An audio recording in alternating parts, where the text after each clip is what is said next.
What I need from you, because you're the bosses of the town, essentially, and I know that, this is so hard. I need more money. Wow. We want you. Do you need? Steve's right. How much you thinking of now? Okay, what I need is $100,000. Oh, brother. He's not kidding. Parky, our entire budget for the entire year is $15,000 for everything, and that includes swimming. Well, I don't have any swimming in my No, I mean the pool. TBTL. First of all, I'd like to see the chef face to face. These are the best Cajun chicken niblets I've ever had. I don't understand the question, and I won't respond to it. What do you see when you look in the mirror? Daffy Duck. I have a picture of him taped to my mirror. Okay, what do you see next to Daffy Duck? Ryan Gosling. I mean, come on, is that even a celebrity? He's no Roy Donk, but he was a regular guest on the Colgate Hour. We all know that I can make a shitload more money working for some multicolored happy town in a hermetically sealed box. But permission to be honest. Permission granted. I like that you guys are so weird. Yes, we are the weird ones.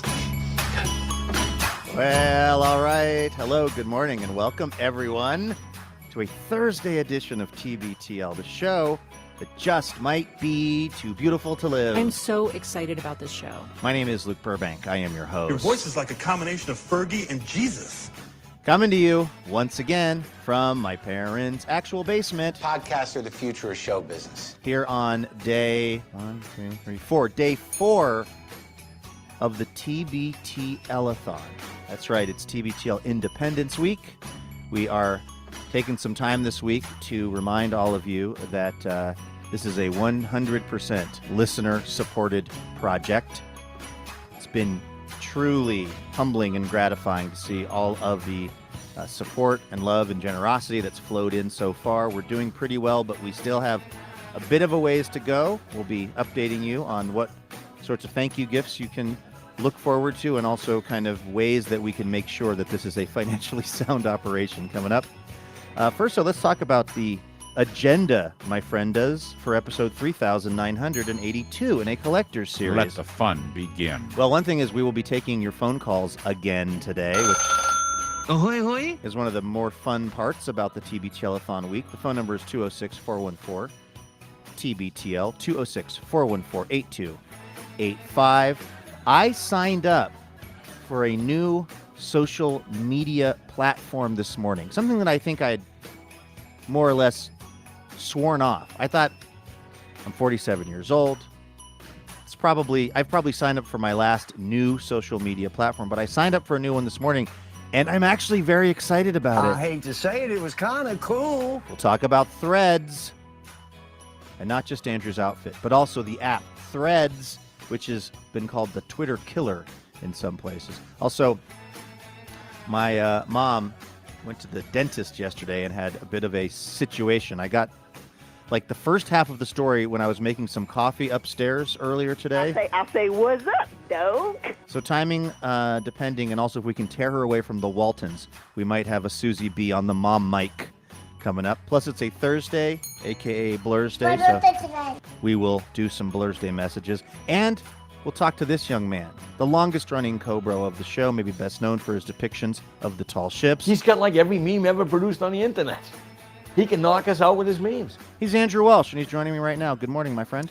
Good morning, Luke. If you look over at my computer, you will see that we are sending 400 cc's of pure, hot, white noise down the phone line right now. Oh, good. So, that's a good thing, right? Yeah, I think so. So if you're trying to call and you can't get through, it's because I don't want to kill your ears. We'll get this all fixed up once this intro music is done.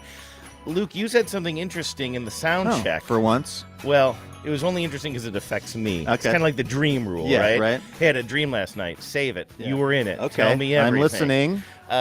But you said something during the sound check, and maybe just in the introduction now, although I was troubleshooting some stuff about...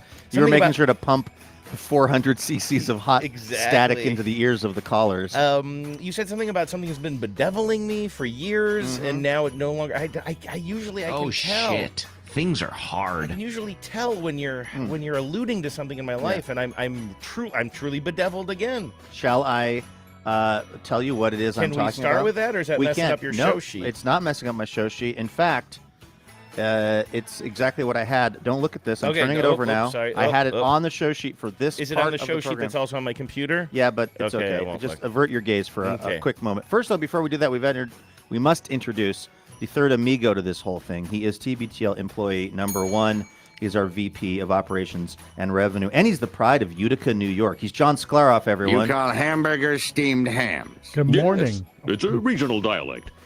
Is it a Utica thing to call hamburgers steamed hams? Because you are actually lived in Utica, and that is actually in that bit from The Simpsons that we're so obsessed with. I don't want to burst anyone's bubble, but I've never heard of steamed hams. I think it's actually a Connecticut thing. They steam their hamburgers. Okay. So it's not a Utica thing. So no. It turns out Seymour Skinner was lying to Principal Chalmers in that scene. Absolutely. I believe actually Bill Oakley, who wrote that scene, or is credited with helping create it, who's also a Portland resident like myself, said the premise was, wouldn't it be funny if we just made Principal Skinner have to keep telling increasingly preposterous lies?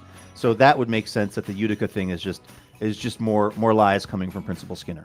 Yeah, and spoiler for Simpsons from about 20 years ago, his name's not even Principal Skinner. He took he's talking about stolen valor. He took another in Nam. Yeah, Armand Tarzarian or something like that. Now, did that plot line happen before or after Before. the Mad Men Before. plotline? Before. Yeah, And I okay. think Matthew Weiner must have been a big, the creator of Mad Men, must have been a big Simpsons fan, because that's clearly where they stole that idea. It's an homage. Let's get back, Andrew. Speaking of things that follow you throughout life, speaking of deep, dark secrets, except this isn't very much of a secret because you've talked about it a lot on the show. One of the main points of stress in your life over the years has been what is going on with your garbage. We've talked about it on the show extensively. And in fact, the old place that you and Genevieve used to live at was on a busy street. I can say it now, right? Roosevelt Way. I lived right on a Roosevelt Way in Northeast, Seattle. Yeah. So now if you want to go leave some flowers there for me or whatever, you can. Put a white bicycle down, whatever, to memorialize Andrew's time there. Okay, that was that went a little harder than I meant it to. I guess when I said flowers, that is kind of memorial. I guess I led you down that path. My apologies. Why am I apologizing? But Jeez. so that was a very stressful time for you because you would put your garbage out. Sometimes the city would not collect it, but they would tell you it had been collected or you hadn't put it out properly. They would lie, Luke. You can use the word lie. They would lie. They would lie to my face. And you started actually live tweeting or like timestamp tweeting your garbage being out on the curb just to, in case it later was a matter for the courts. Not unlike your dice you like to carry in your pocket and also your hat. Leave them there. I still to this day, even though I have not had many garbage pickup issues at our new house, I did have one. And by the way, I never even told you about that. Whoa. Talk about like healing some wounds. I had a whole thing with the city where they didn't pick up my garbage one day, and it took about 3 days for them to come and collect it. And they did. The garbage collectors did report that they made the makeup pickup, and they didn't. So it was a bit of an ordeal. Whoa. I never even talked about it on the show because I'm like, you know what? This is once in the course of a year of living here. It's been good ever since. I still, though, and this is my point, and I don't know if this is post-traumatic garbage syndrome or what, not to make light of that. PTSD. Right. But I still take a photo. I don't tweet it. Goodness. I still take a photo of my bins at the end of my driveway every single time I take the garbage Well, out. you might need to start doing that at this Airbnb we're at as well, because we've been staying there this week. It's been wonderful, actually, to get to hang out with both of you. Vives has been by.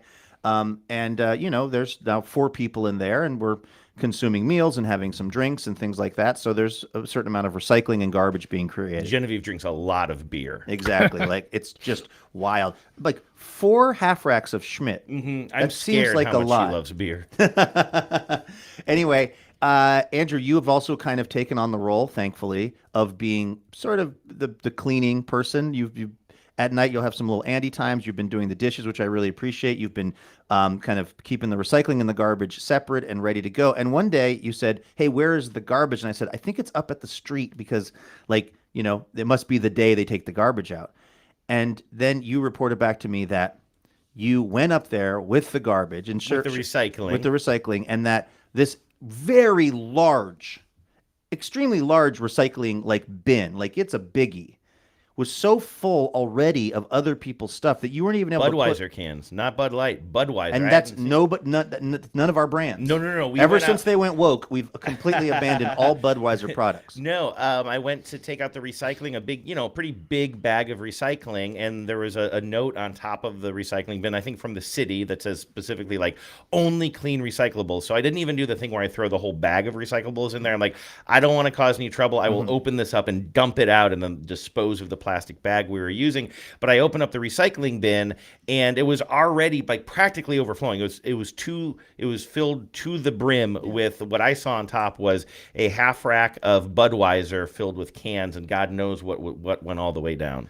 And I can't believe that we had to travel all this way and rent an Airbnb for you to once again be thwarted by the garbage situation. And in a way, I'm being thwarted by it because I've been doing these little eagle soaring jogs in the morning. And what I do is I go down and back a couple times. I go to the end. The very first day I went to the right and I was on a highway and it was scary and I didn't like it. Plus took me right past a casino, which as you all know is dangerous for me, very triggering. So I've been going left now, which is amazing. This is just a life lesson. Sometimes if you've been going right figuratively and it's not working, consider going left. So I've been going left. Is that a political statement?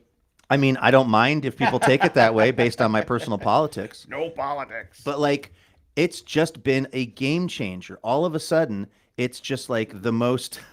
Wait, we got a Walt sighting. We got to hit pause. We got to hit pause on this because Who's my daddy and what does he do? We have a Walt Burbank sighting. Dad has now come into the basement. I don't think he wants to talk. He's just dropping something off. Andrew, what has my dad brought in other than, speaking of Roosevelt Way? Wow, I am seeing your dad, the sign maker, just brought in individual letters about, what is that, maybe 3 feet tall? Yes. And I believe this is the old Teddy's sign. T is for Teddy's. The T is on top. Teddy's, the old watering hole that I used to go to all the time in the Roosevelt area. And also, I think some kind of piece of trim that goes under it. Dad, is that the whole sign? On camera, okay. I don't have my dentures. Okay, Dad, that's fine. Now I understand it. Listen, I'm also very vain. Is that the whole sign, Pops? This is one set of letters. Whoa, that's a full Teddy's? Wow. Awesome. You could put that up in your basement, Andrew, and then never ever need to leave. Dad, Dad, hand that to me. You don't have to come in front of the camera, but will you hand it? We have people watching us on YouTube. Thanks, Pops. Whoa. Look at this. Look at this.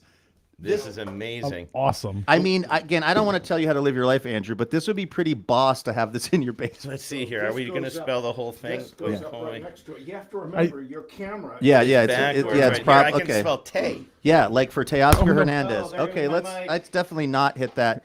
Let's see.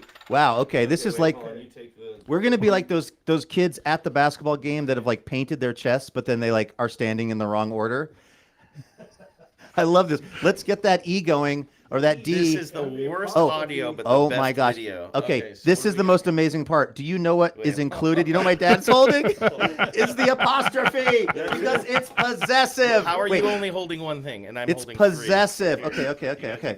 I love, Dad, that you included the apostrophe. This is the most ridiculous. Here we go. Well, you got to lower, Dad. You got to lower the little thing. Okay. Wait, Andrew, your D is backwards. Okay, ready? Someone take a screen cap of this, please. Somebody take a screen cap. That's amazing.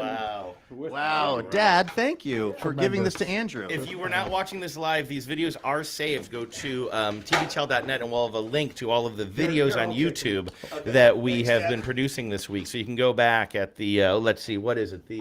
The 13-minute mark. You'll be able to see us holding up a bunch of signs that say Teddy. Again, that is amazing. Again, Andrew, I know you're very particular about your, thanks, Pops, your decorations.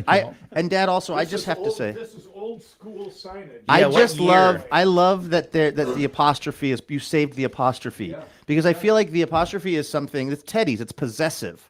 The bar is Teddy's. It belongs to Teddy. People. It's not more than one Teddy. Exactly, and one of the number one things. There is more than one Roosevelt. One of the number one things I see online in the discourse is people not knowing where the apostrophe goes. Oh yeah. And that is very frustrating to me. But I love that Walt B was, he was clear on the grammar. Anyway, Andrew, I know you're particular about what you put up in your home as well. You should be. I am as well. So I don't want you to feel pressure, but I do think that would look pretty boss either in your garage or in your basement. I think it's got to be probably a garage thing. The basement probably doesn't have the space. It's pretty for big. That. It's pretty big. Yeah. So and the garage is not very big. I don't know what I'm going to do, but I do feel like that is something special. I don't know if your dad was joking, but I think this conversation started because he said like, well, he's clearing some stuff out and he was going to burn it, right? And we're like, well, don't do that. So if you don't want it, I'll take it. By the way, I was going to say like, if you have a place to display it in your beautiful new home, the thing is, I just want to save it from the ash pit, but of history. And I would like to be able to visit it sometime. So if that's at your place, or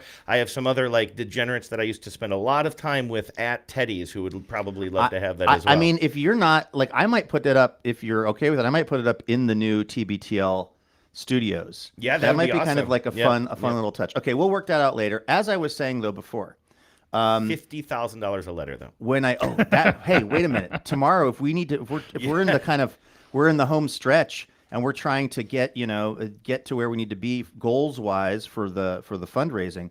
I don't know, man. Mail you a Walt Burbank original Teddy's sign series of letters. Do we put the T at a higher value than the E? I don't know. The largest letter. We're gonna have to figure out. Yeah. Do you think if we sell the sign, we'll have enough to buy a new digital audio workspace thingy that is the Motu just completely bedeviling the system right now? Well, it was weird. It was sending down that white hot noise I was telling you about, but then it seemed to clear itself up. But we had a listener on the line for a second, and then they dropped off, which either they got really sick of us talking about letters that they can't see. I don't care. I make no noise. apologies for that part of the segment. Maybe they ran to YouTube so they could watch. Maybe they're going to check their bank account to see if they can afford to donate at the Teddy's sign level. But I will give out the number once again. It is 206-414-8285, 206-414-8285. Also, we do have an international call coming in, so maybe we'll get to that in a little bit. But we wanted to talk about some garbage situations. Really quickly, I was just going to say,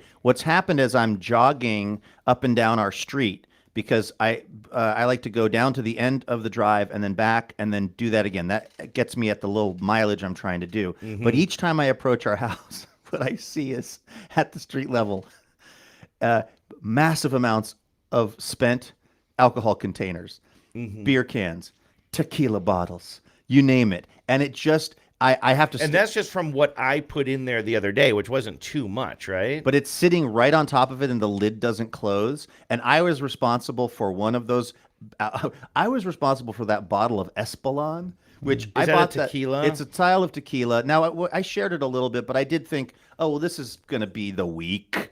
And now every time I get back from my little jog, I have to stare at the evidence of the amount of tequila that I've consumed over the first 3 days. And it's not an amount I'm feeling super great about. That is the thing about recycling, right? It really tells the tale of your week in a way that you might not want to confront. Depending on your particular lifestyle and choices, it can be truly shocking. And again, we've got multiple people now in the house. We're all, having a little bit of this and a little bit of that, but it's a lot. It makes it look like we're throwing a wild ass party at this Airbnb. But instead, we're just maintaining. So anyway, so that's what's going on with that. But I mean, as far as garbage anxiety goes, I mean, you haven't even stopped to consider what's happening in my life right now. Which is garbage night in my neighborhood. Oh, boy. Well, garbage night, I guess I would say, is Wednesday night for pickup on early Thursday morning. Genevieve, as you noticed, came down here or around here, across over here, over there, yeah, over there, a few nights ago. Now, she did tell me, hey, you're going to like this, but I took all the garbage out to the curb before I left. Wow. I'm like, great thinking. I couldn't love you more. She said, but now it's sitting out there for a few days, collecting other people's dog poo. Stressful. And that Did is she even not take great. a picture? Did she even take a proof of life photo? No, she probably didn't. Oh my gosh. Oh, my so you're like the United States in World War II. You're fighting on two fronts. I feel like when I get home, we are going to have a garbage can full of neighbors' dog poo. And but you're saying you're not. So it sounds like you're not stressing about what's happening at the Airbnb because it's not your real life. It's like watching TV in the hotel room. You can watch any television you want when you're in a hotel because it's not your real life. It doesn't define who you are. It's just who you are on that particular night in that particular room. And you're saying here where we're staying, whatever. We've got recycling bin overflowing with mostly alcohol remnants, you're like, it's not stressing you though. When I took out the recycling, and I was confronted with other people's beer cans, and I thought, who drinks this much is what I judged them by, and of course now we can't find room for our own. But I did have sort of a moment where I'm like, well, what if they never come to pick up the recycling while we're here? Like, do you send a letter to the people whose place it is and say, hey, just so you know, we tried to take out the recycling, but it was already like basically overflowing when we got here? Then it occurred to me, no, nobody really cares that much. Just like, let's not write imaginary letters in our head right now. These folks that we're renting from seem fairly chill. I don't know. It's not leaking, it's overflowing. Like, because the little binder, the little laminated thing of the directions for the house, it basically just said, please don't shoot off any fireworks, which mission accomplished, even though we were surrounded by fireworks stands. You could have gotten away with it if you wanted to. But we were both surrounded by actual fireworks on the 4th, and we were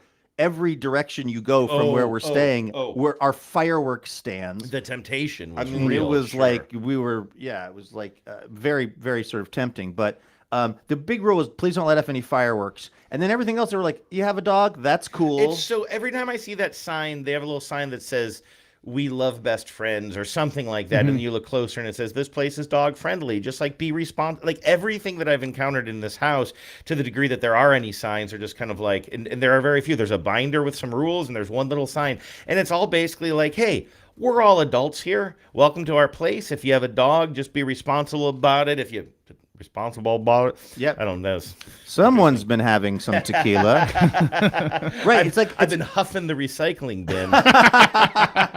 Well, and then they also said, which we now have been joking about, they said if things break, it happens. There's something like a $2,000 insurance policy, which we took to mean we can break up to $2,000 worth of stuff. Right. Before and right now it gets back on the TBTL account. What are we up to? We have like 19. How much was that glass I broke? Do you think like $5 tops? Open market. I think that could probably fetch. Where's May?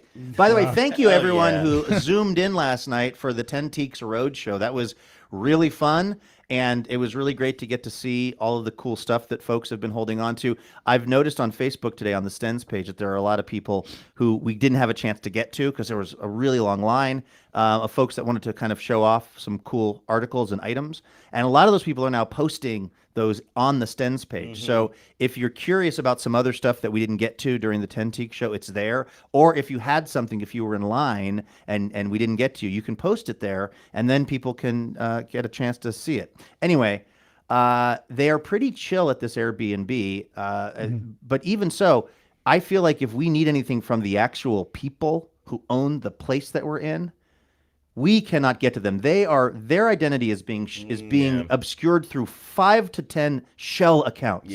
Because they're using some product called Vacasa, and we booked it through Airbnb. This is going to get boring, and then it's going to get more boring. Oh, good. So just everybody. Is that a Viking thing, Valcasa. Yeah. If you've lived an honorable life, when you die, you'll go to Valcasa. So it's one of these weird things where you're going through Airbnb, which has its whole own set of things that can be annoying, but then it's actually shifting you to this other thing called Vacasa. And what I've noticed about Vacasa, because we used it to book a place that Becca and I went for her birthday, is that it's not like Airbnb in this way. When you rent an Airbnb from someone, you get a little picture of them. You get some kind of either phone number or email address. You can get in touch with the person who is owning the place you're renting.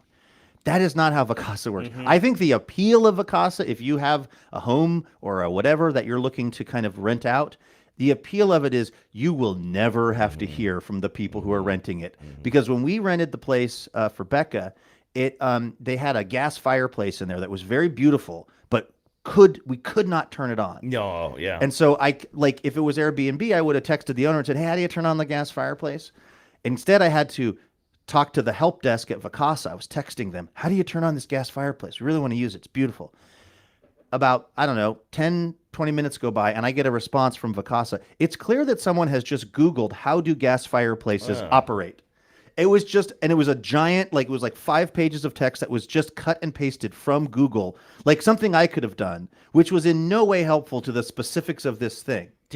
I was wondering if maybe they just had this fireplace because it looks good, but I mean, maybe they don't trust the temporary tenants with fire in their house. Oh, Maybe the they reason haven't I know turned that off. they trust people with whatever in their house was because when we were walking around the house, we went into a room that was unlocked and that was promoted in the listing. So we know it wasn't like a do not enter, which was the office of the oil heating business that whoever owns this house runs. And in the cabinets were Post-it notes that had their full bank account number, their full password for their bank accounts. Wow.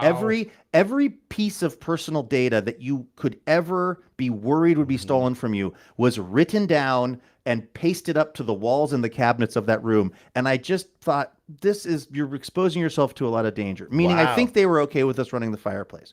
Anyway, cut Was to the password I love fossil fuels? So cut to this place that we're using this week. It's also a Vacasa situation. And when we got there, we realized that we didn't know how to get into the house. And I'm texting with the helpline. I'm on hold on my phone and on John's phone.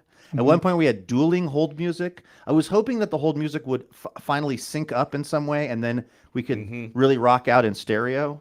But the problem was, again, we cannot talk to the people who are the owners of the thing. All you can talk to is somebody very possibly in a different part of the world who's answering a phone on behalf of this intermediary called Vacasa. Well, if you ever have an opportunity to figure out who these people are, I would like to tip my hat to them, proverbially, and Just I'll over do their it literally over their honestly. chill rules, or over their reading selection, or over what? I do like that they have a lot of books, and like you say, the first of all, it's a place that just has a lot of books, so I like that. But it also does run the gamut from kind of the high-minded stuff. John, what were some of the more high-minded? Did I say Carl Jung or something? Yeah, I think it's exactly what that was. But Very also like high-minded. all the way down to, just like Genevieve grabbed a Stephen King Skeleton Crew book yesterday. I think that's a bunch of short stories. I don't know if we're King heads here. Yeah. So like all kinds of like kind of pulpy fiction that I like, children's books, a lot of games. They have. Oh, I meant to ask you, John. Just hold on a second, listeners. Do you know how to play the Settlers of Catan game? I've played it. I'm not an expert. I've played it a few times in my Could you life. teach me? Because they have it, and I've never played it before, and it seems like I'd like it. And I assume, Luke, you don't Can I know. ask Andrew, Yeah. just to because, again, we are live streaming this. I don't know how many Yeah. people are watching, but there is a certain visual component. What was the activity you just did to mean Settlers of Catan? These were little pieces. I've never seen a Settlers of Catan board, but Nor I have assume that you I. have It little. looked like you were milking an imaginary cow. You were like, John, do you know that do? How does Meet the Fockers keep coming? Could you milk me? Or meet the parents or whatever. But I was imitating moving little pieces around the board. But really what I was doing was sort of the guy from Waiting for Guffman, who we just heard from. When he's playing with his big heads? You can always find a My Dinner with reservation." Andre Yeah, action figures, Exactly, sure. yeah. But anyway, I was wondering, I mean, you wouldn't, am I right about this, Luke? You would have less than zero interest of sitting down to learn how to play Settlers Not of necessarily. Catan with me and John unless we put some major money on it. Well, that would certainly intrigue me. That would kind of up the ante. But I'm not anti those games. The thing about Settlers of Catan is my understanding is there's a learning curve, presumably. And so it would be like you guys would have to agree to play in some Settlers of Catan league with me going forward so that once I invest an evening to learn how it goes, then we could actually still keep playing. Yeah, I would like to learn how to play that at some point. I don't know. I know there are versions of it online, but I don't think it's the real deal. Yeah. Well, if we're going to play one game as a group, it's going to be Bible Pictionary, okay? That's right. That's here. I think right? I'm at a disadvantage for that. Keep your priorities straight. Oh, listen, it's mostly Old Testament, John. Oh, great. It's Great. right up your alley, dude. In that case, I'm still at a disadvantage. Hey, let's take a phone call. Why don't we? Yeah, let's absolutely do that. Okay. Oh, yes. Andrew, why are you stalling? Oh, because I'm not playing the sound effect. Hold on. It's right here. Welcome. Ahoy, hoy. Welcome to TBTL. Who's this? Hey, it's Figasa. It's who? Figasa, I heard you had a problem with your garbage at your... Vacasa. Who are we really talking to? Oh, Vacasa. This is Remco from Switzerland. Remco. Wait, you're in Sweden, right? Or some Switzerland? No, Switzerland. It's so funny how people always mix up those two countries. I know, and I took Swedish in college. Hey, Do, you think I would be able to keep them straight? Yeah, we say gritty. So where in Switzerland are you? Well, I'm in Utrecht, in a Crown Plaza, which is so typical for listening to you guys. I mean, I've been traveling all the time and just listening to you guys all over the place in an anonymous hotel. Perfect. Wow. You travel a lot for work. Do you mind telling us what your work is? I think I gleaned some of this from following you on Instagram. Right. Yeah. Well, I've been working as a journalist for 20 years, and now I mean, there's no money in that. We've learned. Have you tried broadcasting from your parents' basement? So no, now I work at a joint called the Asia Society, and we're just trying to get people to be more aware about what's going on in Asia, beyond the cliches, you know. Mm-hmm. And so you're still sort of working in media, like taking photographs and using your journalistic skills to get the word out about issues there? Yeah, I'm their editor, so I produce. I produce their podcasts. Oh wow! Wow! And any notes? I write texts for them and stuff like that. I organize some events. Nice. I say this every time. I mean, you've been a long-time listener of the show. Yes. You've been very kind to us. You've donated in the past. We'll get to whether or not you've donated this time around in just a moment. But I always say this, and I know it doesn't really translate well to the podcasting medium, but you are honestly one of my favorite photographers. You take beautiful, beautiful shots, and you share them on Instagram. So I don't know if you have a public profile there or not, but I would encourage people to check out Remco's photos.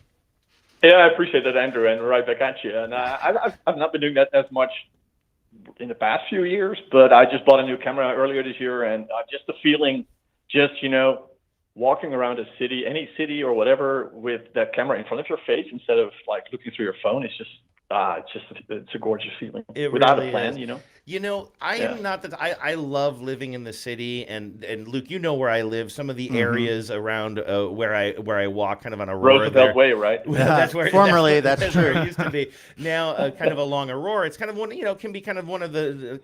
I don't know what's the word I'm looking for. It's a place where you can. It's a place you can buy a computer for $70 through a crack in the door. You can buy a computer, you can buy sex, you can buy drugs, you can buy all kinds of stuff. There's some scruffy looking people along the place, and often I will take like kind of I think it's about a 1.5 mile walk south, and I kind of go up and down. And I do like Aurora, and I like taking photos of kind of urban environments. Like I just have I am impressed with people who can take beautiful nature photos, but I think it's really hard. Your mom said it best the other day when we were talking about the beautiful, huge new moon that was in the sky, or the blood moon, or whatever it was.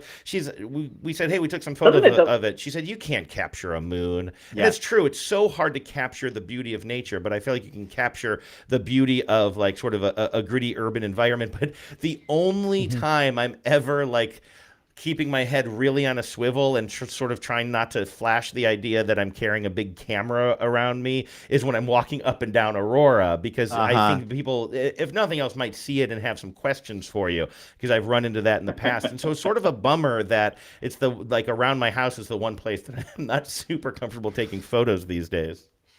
Remco, can I ask a question? Do you speak Mandarin? The basics, yeah. I mean, I was mostly I was sent out there as a freelancer, so you're just, you all know all about that. Like every minute you don't work, you don't earn your keep. Yes, that was why I got out of freelancing. And I went out there completely blank, so I didn't know anything. And are you from the Netherlands originally? Yeah, that's right. I'm from Rotterdam. I'm also reading your bio on the Asia Society website, so I'm just sort of checking some of these facts against your lived experience. Do you like long walks on the beach? Yeah, why'd you put that on your bio? That's weird. Anything in particular, Remco, that you wanted to ask us, admonish us about, fact check us with? No, I don't know how long I've been listening. I've been I had this tennis meetup in Austin maybe like 5 years ago. Yeah. That was the first time I met other people who knew you, and that was great. And then I can't believe this is the first time I actually speak with you.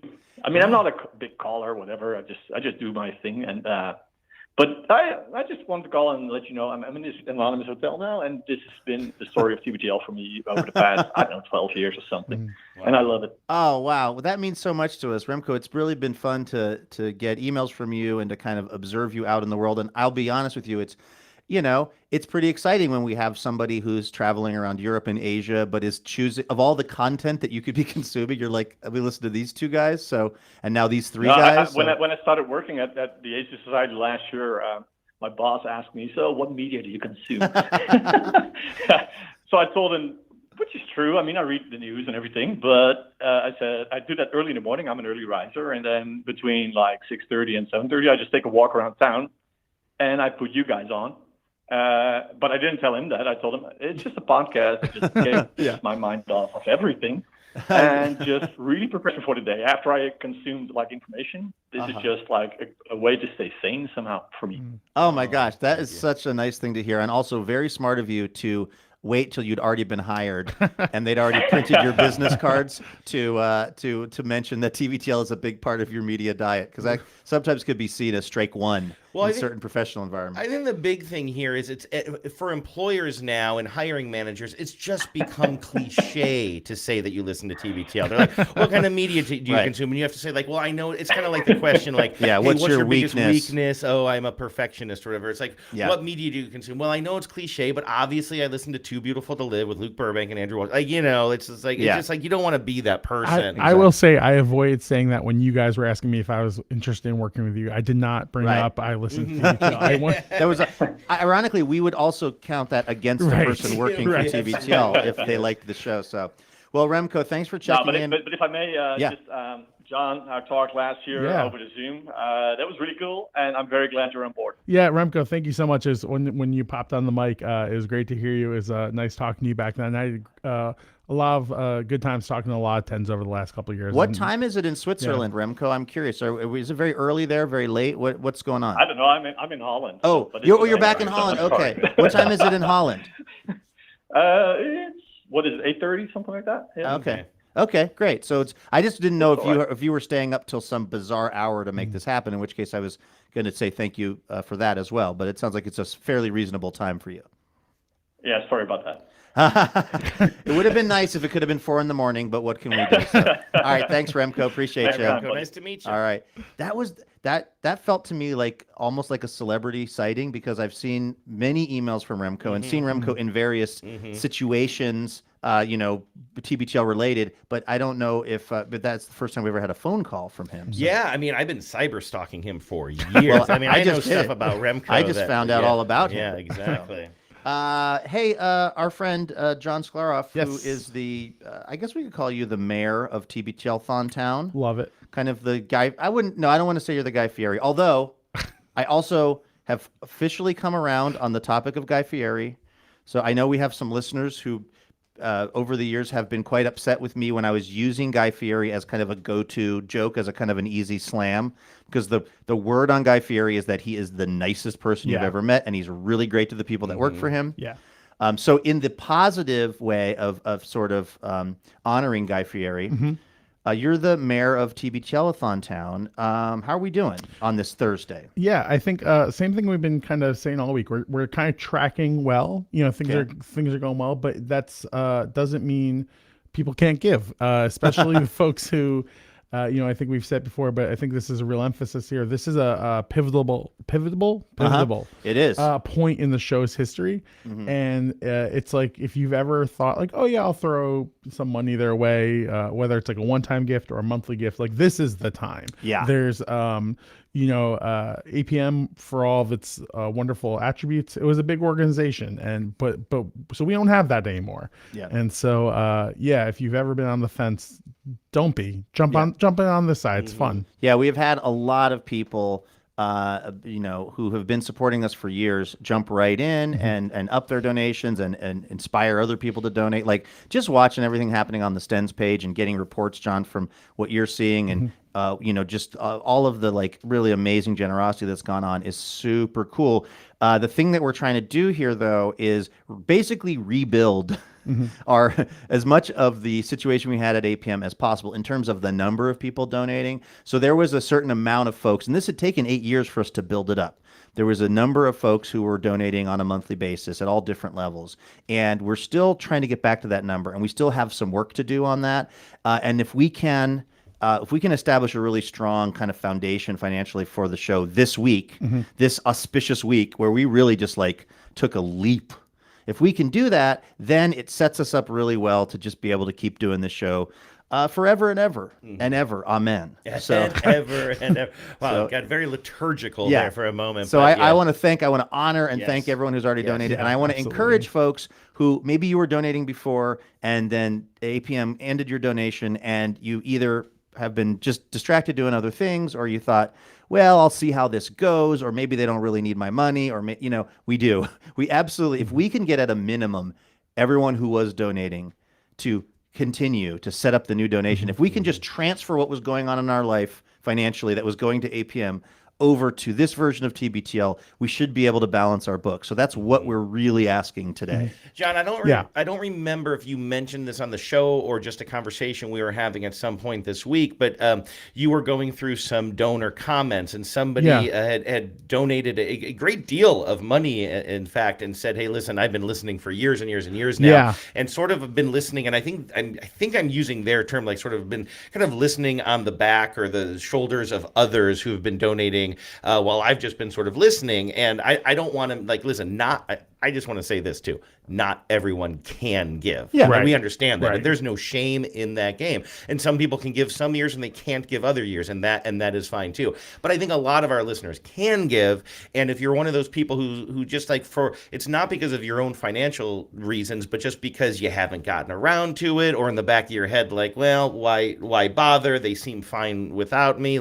Right now, we're in a very pivotal time, and we're not okay without you. So if you can donate, and it doesn't have to be some huge, you don't have to jump in head first. You can just donate at a modest amount of money. But I think the important thing is that we start hearing from people who've been with us for a while now and appreciate what we're doing, but just a bit of a show of support from those folks. Yeah, and this I got some donor comments in front of me. This isn't the exact one that you're referring to, Andrew, but this is someone else who said, I'm a longtime listener, parentheses, since I was a 19-year-old college student. Now I'm 31.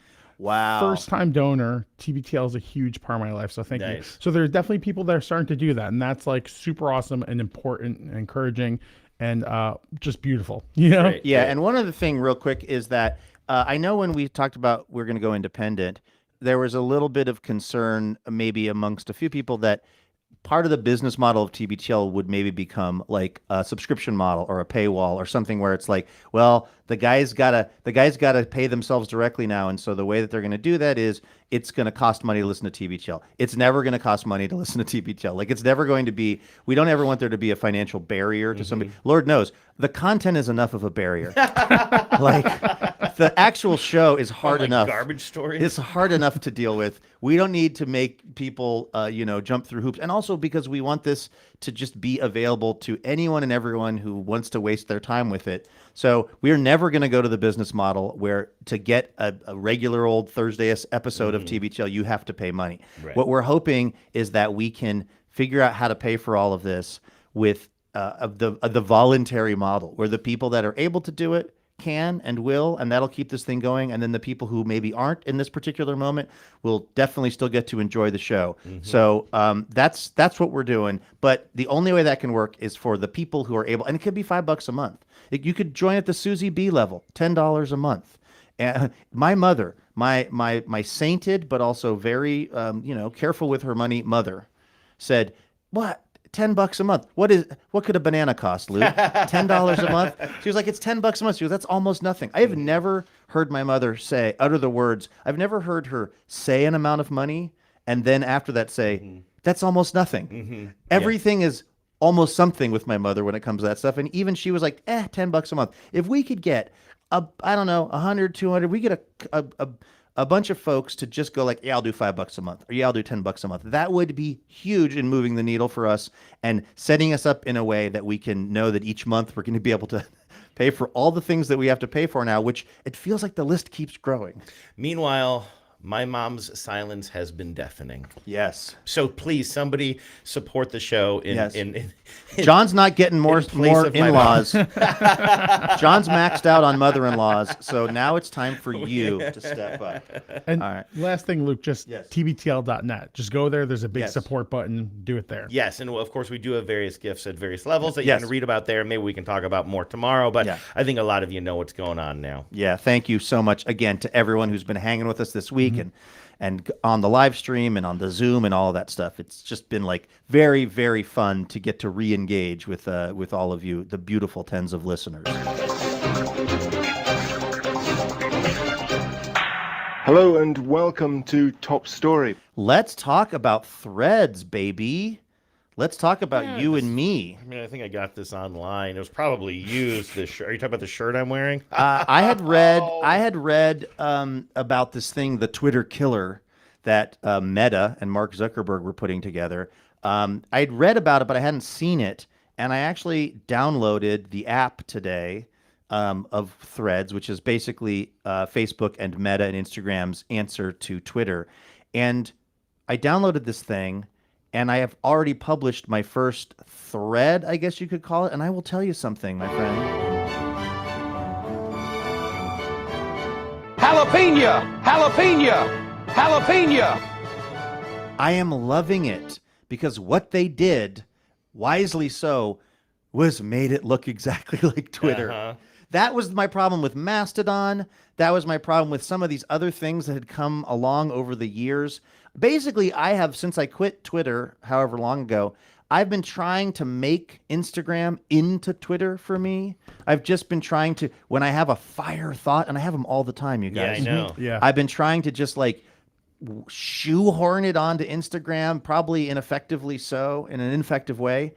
But I downloaded this thread thing today. And again, it's weird when, I mean, Mark Zuckerberg is no prince. I mean, he might literally be a prince. I don't know. I mean, he's probably some kind of nepo. He's some kind of nepo baby, I guess. I don't understand the Saudi government at but all. my point is, it's weird. I'm not saying that like Mark Zuckerberg and Meta are like, you know, exactly rootable. Like we can't, hard to root for him. That being said, when I downloaded this Threads thing and went ahead and like posted my first little, I guess we're calling them threads, right? I guess so, yeah. That seems like the point. It's actually a good name, actually, because it's sort of already in the vernacular, but it's not super dated. Right. You know? Yeah. And this is what I posted. After 6 long months of not obsessing over how my tweets were doing, I'm back, baby.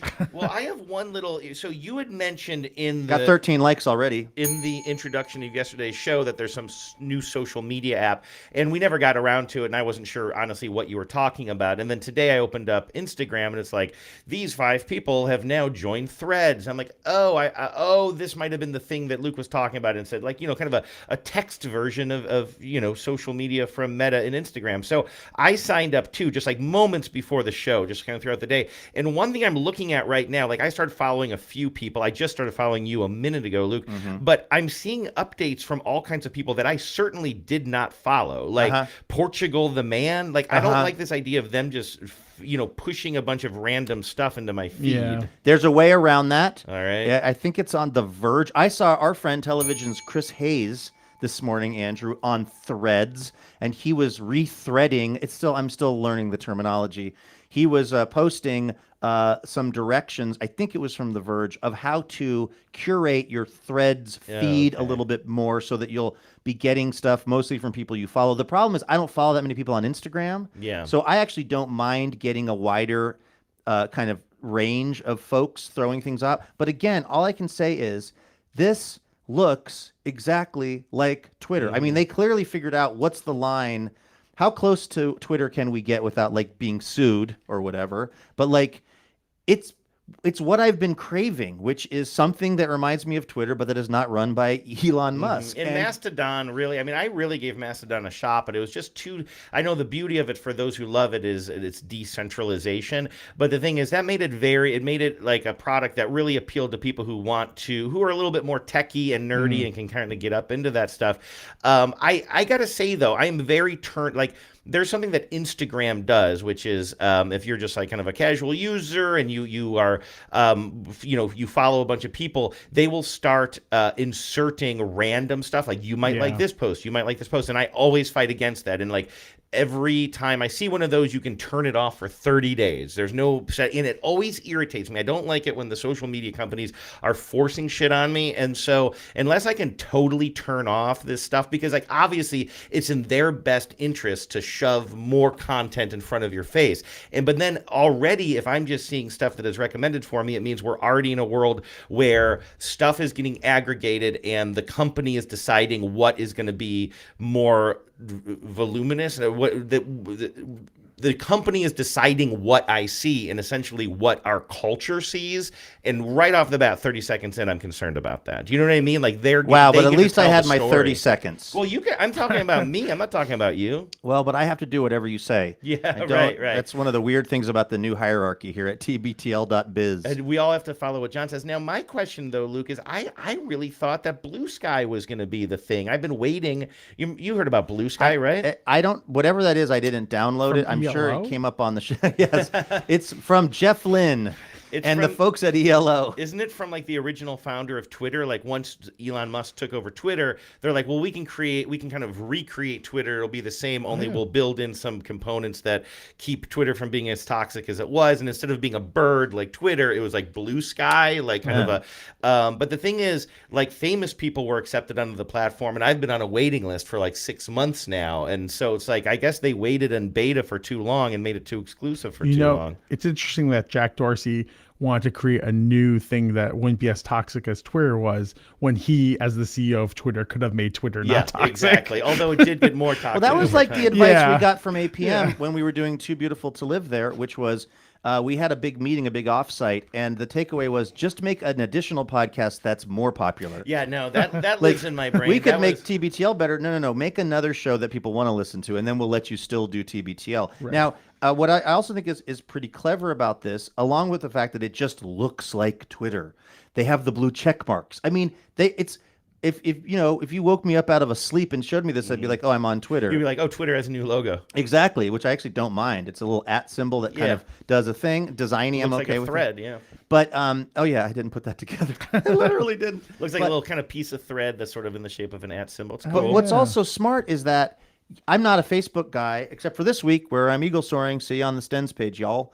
But I'm not really a Facebook guy anymore. But I have been spending more time on Instagram, and this, God knows what's happening to my data here, and God knows what I'm handing over to this generally terrible thing that is Meta, right? But it was convenient that it was like set your profile up or just drag your Instagram profile over. So for me, it's almost like this was specifically designed for me, a person who isn't on Twitter anymore but misses it, who is on Instagram, but it doesn't really work for him the way that Twitter used to. Because really like Andrew, you were very photographically inclined, as you and Remco were talking about.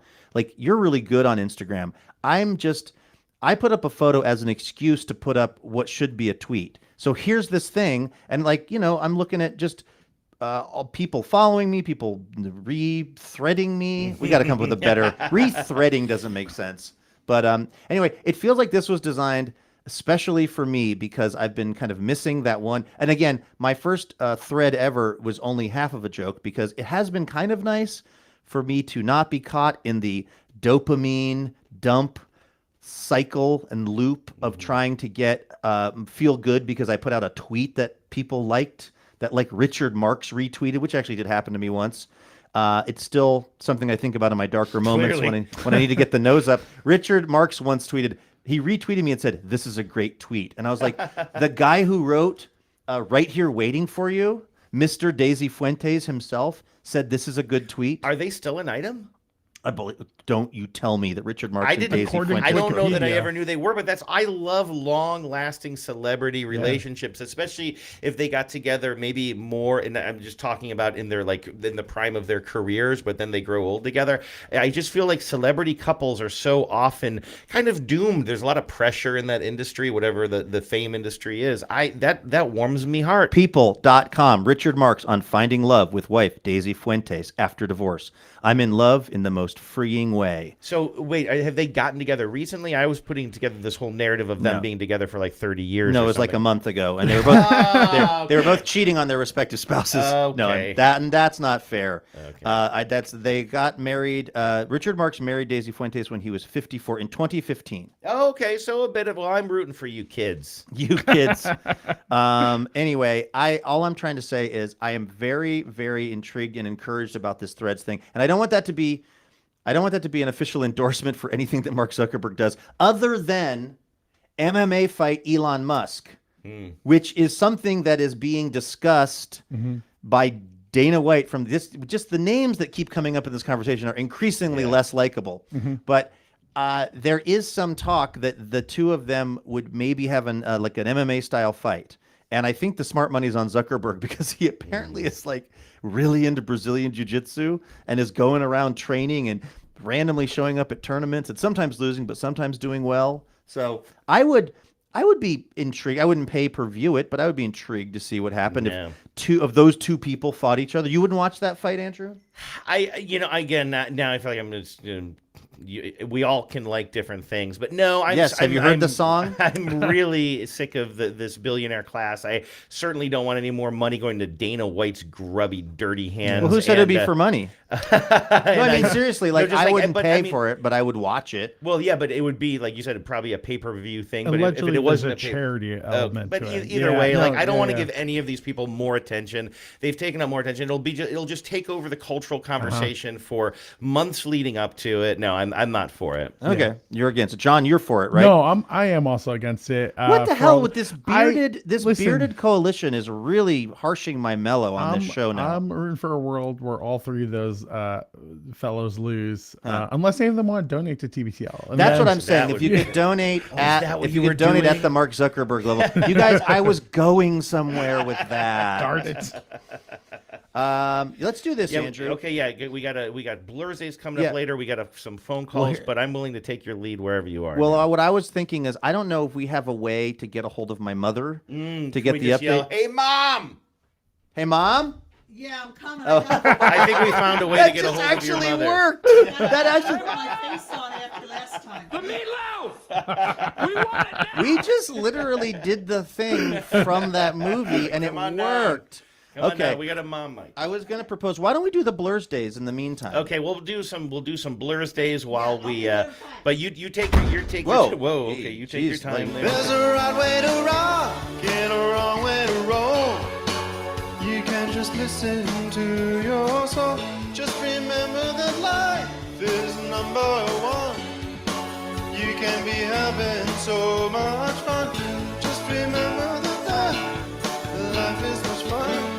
You can be number one.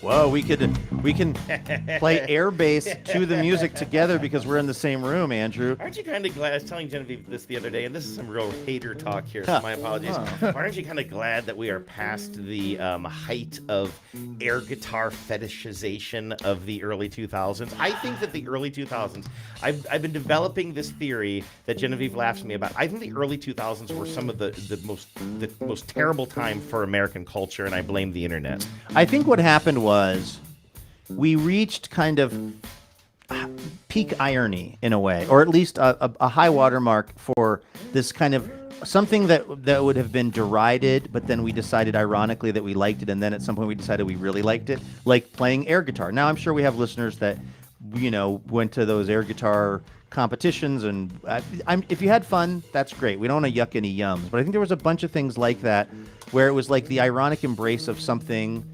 Eventually, as we say on the show, you wear the mask long enough, it starts to fit.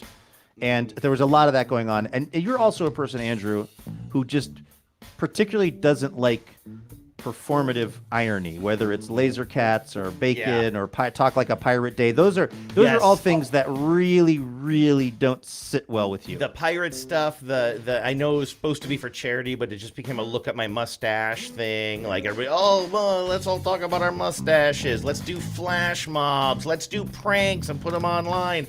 Let's pretend let's turn our wedding proposal into a viral moment. Like a lot of that stuff has sort of passed. I don't know if you could tell from the tone of voice I was using that those are not things that I enjoy. Could you actually? We're trying to raise money this week. Could you actually break this argument out on Saturday's show? Sounds good. Saturday's episode. Should we do some Blurs Days? Let's do some Blurs Days. Wanted to salt the ground before I planted some seeds here. Perfect. Hey, look at this. Our friend Langley, who we heard from earlier Kids this and week. fantasy. Langley called in earlier this week. Her sister Puddle was out in a parade and couldn't join us on the show. Yeah, I But found that a little sus. Langley says, Langley and her dad actually both wrote in to say Happy Blurs Day to Puddle. Not Puddles, Luke, by the way. There was some correction on that. All right. But Puddle, if you want me to get your name right, come on the GD show. But Langley got her message in first. So sorry, Mike. I'm going to read Langley's message that says, "Hi, Puddle. Happy golden birthday. I can't believe you're 6." So, of course, we all know golden birthday means you're turning the age of the date of your birthday. So it must be a July 6th so thing. July 6th is today, and Puddle is turning 6. Hi, Puddle. Amazing. Happy golden birthday. I can't believe that you're 6. I'm sorry I'm at camp and missing your special day, but I hope that whatever you do, you wear your brand new Crocs. Love, Kids and fantasy. love your amazing sister, Langley. Wow, okay. That's Sarah says, happy birthday to Phil, the very best husband and dad in all the land. Sorry, I said dad. Weird. From heading the scouts to jumping in to coach every Little League game. Oh, nice. Oliver, Elliot, and I sure do appreciate you a whole lot. We hope you're having an amazing birthday, and we cannot wait to celebrate you this weekend. cute. You gotta be right next to me for it to look real. You gotta be right next to me. That's actual audio tape of Elliot driving. Sorry, of who's the Phil? That was actual audio of Phil driving. That was Phil. We also, our friend Maggie in Swarthmore says, sure. Tomorrow is my actual 55th birthday. Bring the Thon home strong for my birthday. Oh, I believe that's a message to our listeners there. Right. Whoa. Yeah. Happy Blurs Day, Maggie. Happy Blurs Day, It's Maggie. a great one. Yep. And just one more here, and a very special one. Come on down. You can come on down, Ma. Don't worry. Sharon in Chilliwack, British Columbia says, happy actual Blurs Day to Amelia Ray, who was actually born yesterday. We have a newborn baby born yesterday, July 5th. Congratulations to my 5, Sarah, and her husband, Josh. My 2.5, my granddaughter, my 2.5, Brianna, is now a big sister. Much love to you all. You know what that means, though? Now that we have babies listening. No more saying cuss words, guys. It's inappropriate and violent. So I'm gonna have to really clean up my act here now that love it. the listenership amongst the under 1-year-old set is growing by the week. Hey, happy Blurs Day to everybody! Happy and Blurs Day. Here, look, I'm just congratulations. going to show you a quick picture of Emily Ray. How beautiful Oh is my that? God! Happy Blurs Mom, Day. does that make you miss being a mom at all? You were a mom of so many children. Do you ever miss like having a little baby, or are you really glad that that's not a part of your daily responsibilities anymore? I totally miss it. Really? Yeah. You loved being a mom of young babies, didn't you? Hold on, it's all right. What happened? Oh no! That was predicted. Well, there's Those 2 more were that are going to go. mailboxes. Let them happen. Just let them happen. Lunchbox. Lunchbox. But that dents them up. You have? Oh, really? I accidentally call them mailbox. Ever since we had the idea of bringing these lunchboxes in here, I've been Really? calling them That's the mailboxes first time I in noticed meetings. that. Yeah, but they are lunchboxes. But you And can put that's- mail in them. The good news is now we only have 397 mailboxes to give away. Hi, Mom. Welcome back to TBTL. Thanks. Am I even on? You're on. Oh, okay. It just doesn't sound like it, which is okay. Do you want the headphones? No, that's fine. I don't do well with headphones. I don't know, something about it. Really? Okay. Maybe it like messes up my hair or something. I can see, Mom, that you were really angling to get on the webcam. Now, Mom, is it true that Oh my gosh! This was predicted, like I said. The Tens were predicting it was going to be a downfall of lunchboxes. Yeah, well, we made it till Thursday before that happened, though, so it's actually not bad. because I stacked those, and I stacked them very precariously, and they're still in the plastic because plastic is I the was too killer lazy. I didn't want to take them out of the plastic and then put them back in the plastic. Maybe So that protected him a snitch. it was bound to happen. Sure. Mom, is it true that after your last appearance on the show 2 days ago, the Tens were so excited to have you on, and people were donating in your honor. People were psyched to have you here. That you then were trying to get Dad to watch the YouTube comments of people giving you props, but he wasn't interested? No, he was looking for the back scratcher in the other room. I was like, By the way, what? that's not a sex thing. They really have one of those back scratchers. What's one of the main features of this house is one of those like wood back How scratchers. do you know it's not a sex thing? I mean, don't answer that, Susie. But also, I mean, there's a lot of No, kids. he just loves the back scratcher. There's a lot He of gets kids very to itchy prove. back. Yeah. So, Mom, what happened yesterday? You and Dad went to the dentist, and you guys go over to the University of Washington because it's much more affordable for dental care. Correct? Here, keep scooting over. Yeah. We can get you on camera. Well, I'm just. Oh my gosh! I'm scared. Now it's completely down. Can you switch that? As long as it doesn't fall on anyone's head. John's gonna move the camera a little bit. No, it's fine. It's fine. Just scoot over here, Mom. Just kick those lunchboxes out of the way. It's fine. Ridiculous. Aren't they valuable though? I mean, if there's one thing we've established this week, it's that there is no street value for those lunchboxes. Okay, gotcha. Okay, I'm moving the mic stand Okay, again. there we go. How many people are even watching? 136 We got people. 136. That is a small fraction of those people that will hear this later. So Okay. there you go, Mom. Now you're on TV. Are you happy? Yeah, and I kind of like this blocking me a little, so that's all good. It could not be a worse shot, but okay. Okay. All right. Let's just remember the many thousands of people who will hear this as a podcast. So let's try to focus on that. So, Okay. Mama, you were telling me earlier today that you and Dad went over. You get you do your dental stuff over at the University of Washington Dental School. Yes. Because it's much more affordable. Yeah. And although I guess I figured at the age that you're at, and I assume you are both on like Medicaid. No, Medicare? care. Okay. Paid is like the free stuff. Oh, okay. You're on Medicare. I figured that they would want to cover dental stuff, but I guess that's not the case. No, dental is really very rarely covered, Oh, and okay. if it is covered, you pay. Okay. And it always seems like, dental is just like, is it even worth it? Yeah, exactly. To get the insurance. Well, under the new TBTL benefits package, not only do we not cover dental, we don't cover medical, we don't cover 401k. Got it. You'll see us soon at the UW Dental School, Mom. So you and Dad went over there to get your teeth cleaned. But what happened? They started cleaning your teeth and then quoted you a price that made you feel like you were just gonna leave. Okay, well, let me start at the beginning. Okay. We have about 2 minutes left in the show, Mom. So Okay, I'll try to be quick. Hard network out. Most of the time we had allotted for you has been used up on knocking over lunch boxes. Okay. So it's shortening up your segment. Okay, so I went to the dental school over there at the UW because the price was better for years. Yeah. And I talked my husband into going because he was going to a private dentist and paying out of the nose. Uh-huh. And so I There's a talked weird him into dental going. office where they make you do that, but Yeah. But anyway, yesterday was really an experience from HELL. There's no doubt about it. What? Really? Oh, yeah. So Okay, first off, I have this sciatic nerve going, and I have Okay. my first PT appointment in we have about about an 1 hour. minute left, Mom. Oh, no. Then we have a hard net workout, as Andrew said. No. Okay. You, So you were anyway, having trouble walking I to the had- dentist, yeah. which was bumming you out. Bumming me out. And so they take your blood pressure first. And it's this Oh. cute little student, just Yeah. learning how to do dental hygienist stuff. Yeah. And so she takes my blood pressure and she says, "Oh, it's a little high. So maybe you can take it in a few minutes." So then they take it again. She takes it again. And I said, "Well," she said, "it's higher."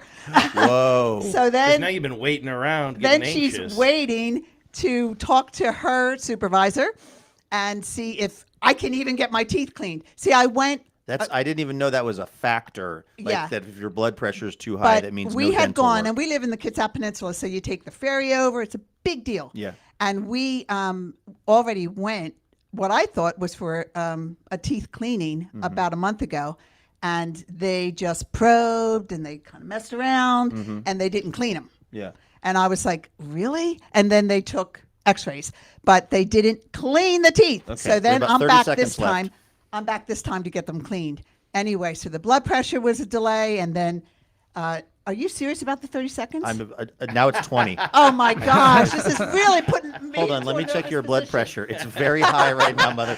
No, Okay, but I so just mean we do finally- have to kind of speed it along. They But- do kind of, so they take the blood pressure. Finally, the supervisor, whatever you want to call him, higher upper, he says, okay, well, we're just going to go ahead and do it. So that was the resolution to that problem was not Susie's blood pressure has gone down to a level that's safe for dental work. Right. It was, let's not get hung up in the details. Let's just go for it. So let me just say, so then the cute little dental assistant trainee, Yes. she's doing the same thing that was done last time, probing, taking, measurements, gum recession, things like that. And I'm just like, wait a minute, we did this a month ago. And she goes, no, I don't think so. I said, yeah, and I didn't get my teeth cleaned. So she said, okay, well, we still have to do it, and so on and so forth. So they're doing it. They're probing, marking.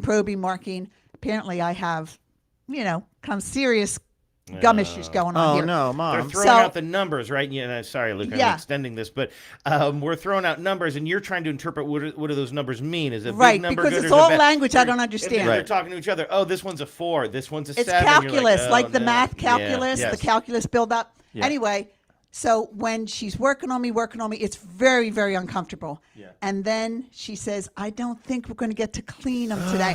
And I'm like, wait, what? And then I asked her, like, what is the price of today? Yeah. And she said, well, and she looks on her books and she goes, about $500. Are and I was you like, kidding? wait. I have not even gotten the teeth cleaned yet. Right, exactly. So anyway, it was a big deal. I got the main, supervisor or whatever to come and talk to me. And So, I Mom, said, wait, "Look." I want to understand the scene. You're in the chair. Yeah. They're like, and you just are like, get me the supervisor because Yeah. I'm not going to pay $500 for Yeah, this. no way. Because we already paid for the x-rays Yeah. from the last time, Yeah. $200. And you went all the way over there because it's supposed to be more affordable. Right. And so I just had to really plead my case. Wait, so how did you do this? I told her the story. Look, we live on the Kitsap Peninsula. We come over on the ferry because we thought that this was a better way to go, even for hygienist purposes. I'm surprised. Now, I don't want to blame the victim here, but I'm a little surprised that you and Dad didn't know what the cost would be before you went over. Well, we did. It was what I was told last month was that it was going to be $200, including the cleaning. Yeah. So that was my tool, to say, look, I was told it was going to be $200+ for the full cleaning, including the x-rays. Yeah. And they were like, no. And they've got the supervisor now. You're talking to the Yeah, supervisor. I'm talking to the Are you supervisor. fully reclined in the chair while you're trying to make this case? Well, I'm up a little bit, but so you're like, but I'm still like, mostly please, reclined. I would not have come to all this trouble.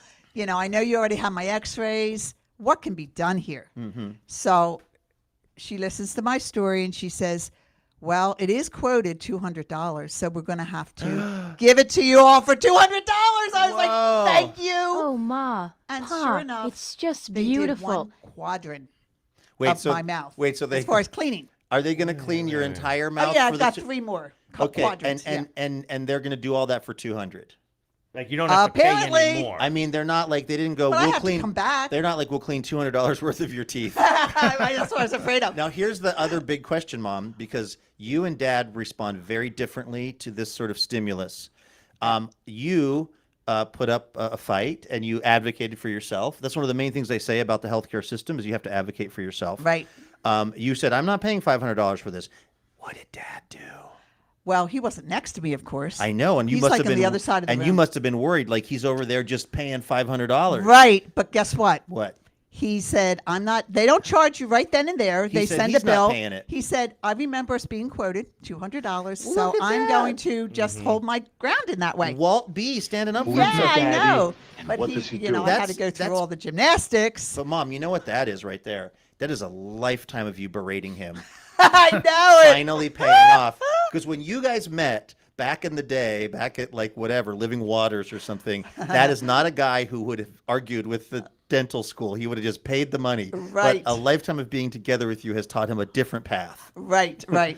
So they didn't really discuss the amount because he didn't ask. I see. But then he said, you know, well, they did quote us, and I have the sheet at home. Nice. So yeah, they can't pull this fast one on me either. So I was like, great. So it's 200 each. 200 Okay, well and that's some good. odd But you have dollars. to go back. I have to go back 3 more times. It looks like. Oh, Mom. Now, Okay, wait, each but quadrant. Can we talk about how your mouth feels right now? The idea of only having a quarter of part my of it mouth feels great. Yeah, only having a quarter of my mouth clean, because you can tell the difference when you leave the dentist what's been cleaned and what hasn't. Exactly. How does it feel right now? Okay, so they were doing the quarter of the mouth where there's already a missing tooth at the back. Oh, I didn't so know you had they any were missing like, So that's the Mom. cheapest quarter of your mouth to Mom, do. you've got. I have to say, Mom, for your age, you have good teeth. Like your teeth, they're not yellow. Basically. You've got all of them.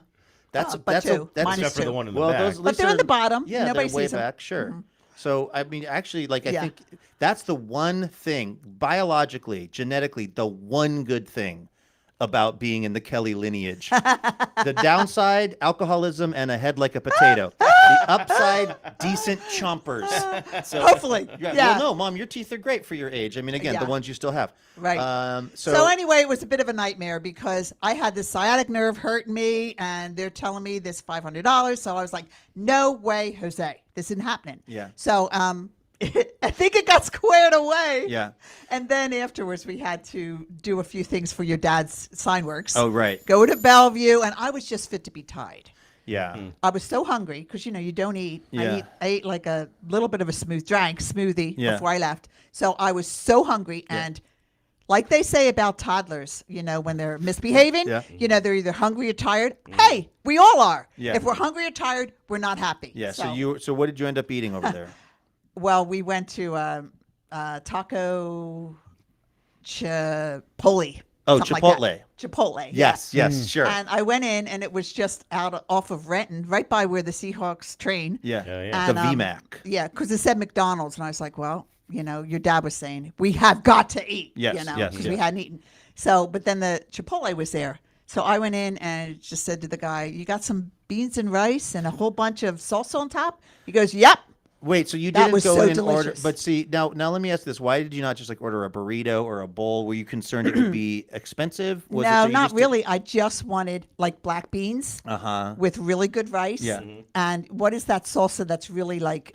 Pico de gallo. Yeah, kind and of there was like pico chopped de up gallo tomato. as a choice. Yeah. And I said, lay it on me with Now, the Mom, pico Mom, de I've gallo. got It was great. I've got a Chipotle hack for you. I don't know if this is still in play, but if you ever find yourself there again, there is a thing that you can do, which is order a side of tortilla, which a side tortilla, which is like $2. Yeah. And then you can just get extra rice. This is all on the side.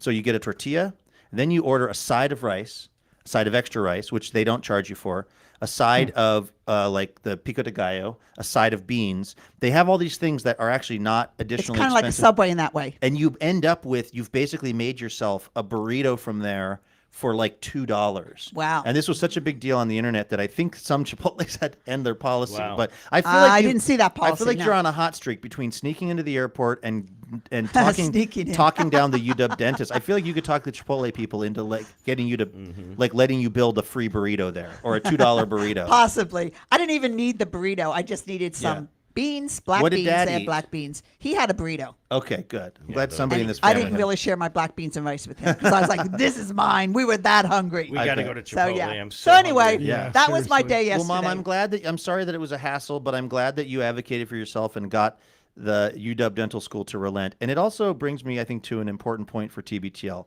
We are raising money this week to get my mother and father dental care.